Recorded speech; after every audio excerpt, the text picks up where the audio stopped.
দেখো, আমাদের একটা সিস্টেম আছে। আমাদের অনেক সময় দেখা যাচ্ছে কনজিউমারের মোবাইলে, মানে বিলের ওপরে যে মোবাইল নাম্বারটা বেরোচ্ছে ক্যাশমের ওপরে, সেই মোবাইল নাম্বারটা কনজিউমারের নেই। সেই ক্ষেত্রে আমরা কী করছি, অ্যাড মোবাইল নাম্বার করে দিচ্ছি, নতুন নাম্বার অ্যাড করে দিই। যখন আমরা অ্যাড মোবাইল নাম্বার করছি, সেই ক্ষেত্রে আমরা কোথায় ক্লিক করছি, এই যে add and verify mobile number. এই অ্যাড অ্যান্ড ভেরিফাই মোবাইল নাম্বারে ক্লিক করার পরে যখন আমি কনজিউমার নাম্বারটা দিচ্ছি, এখানে 635581 একটা কনজিউমার নাম্বার আমি এখানে দিলাম।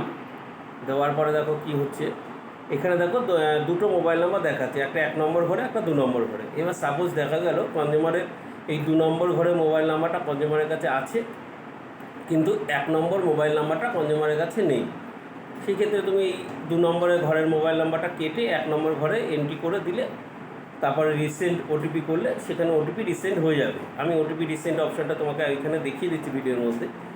এইবার দেখা গেল অনেক সময় হচ্ছে যে যখনই তুমি 2 নম্বরের নাম্বারটা 1 নম্বরে দিতে যাচ্ছ, হয় নিচ্ছে না, অথবা দেখাচ্ছে 30 দিন বা 90 দিন এরকম একটা অপশান আসে। সেই ক্ষেত্রে কী করবে?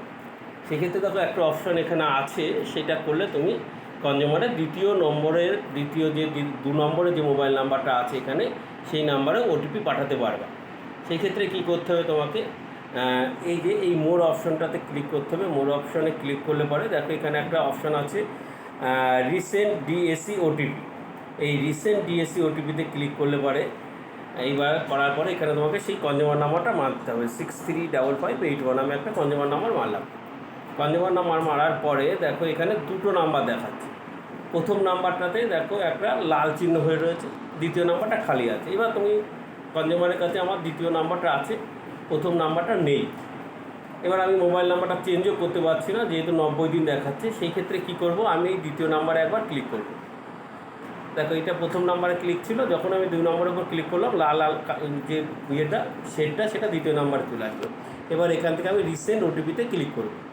এই যখনই আমি রিসেন্ট ওটিপিতে ক্লিক করব, তখন কনজিউমারের মোবাইলে একটা নতুন আবার ওটিপি চলে যাবে। এই ওটিপি গেলে পরে 2-1 সেকেন্ডের মধ্যে চলে যাচ্ছে। ওটিপিটা যাওয়ার পরে তুমি যেভাবে ডেলিভারি দেখাচ্ছ, সেইভাবেই তুমি এখান থেকে কিন্তু ডেলিভারি দেখাতে পারবে। এই যে ডেলিভারি কনফার্মেশনে আসলে এখানে কনজিউমার নাম্বারে গেলে, এখানে কনজিউমার নাম্বারটা মারলে 635581। যদিও এই কনজিউমার নাম্বারটা ডেলিভারি দেখিয়ে দিয়েছে। তুমি এবার এখানে এভাবে কনজিউমার নাম্বার আসলে এসে এখান থেকে তুমি ডিএসসিতে গিয়ে তুমি মোবাইল নাম্বার এখানে মানে ওই ডিএসসি নাম্বার ইনপুট করে কনফার্ম করতে পারো।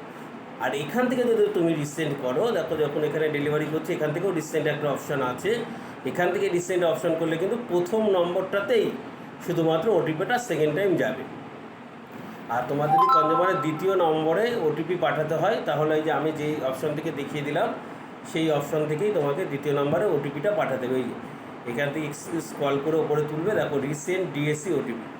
এখান থেকে এই যে রিসেন্ট ডিএসসি ওটিপিতে গিয়ে কনজিউমার নাম্বারটা আমি আবার দেখাচ্ছি। কনজিউমার নাম্বারটা মারলে দেখো এখানে কনজিউমারের দুটো মোবাইল নাম্বার শো হচ্ছে। যদি সেকেন্ড নাম্বারটাতে ওটিপি পাঠাতে হয়, সেকেন্ডটাতে এখান থেকে ক্লিক করবে, রিসেন্ট মারবে, সেকেন্ড নাম্বারটাতে ওটিপি চলে যাবে। আশা করি সবাই বুঝতে পারছো। যদি কোনো সমস্যা হয় তাহলে আমাকে সরাসরি ফোন করো, আমি দেখে দেবো।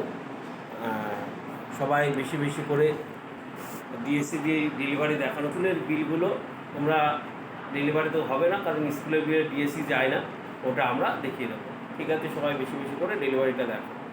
আর তোমরা যারা এটা পারছো, তারা যারা একটু কম পারে তাদেরকে একটু শিখিয়ে দিও, তাহলে সব ভালো হয়। সবাইকে একটু শিখিয়ে নিয়ে সবাই নিজের মতো করে কাজটাকে করো। ঠিক আছে, দেখে নিয়ে সবাই করতে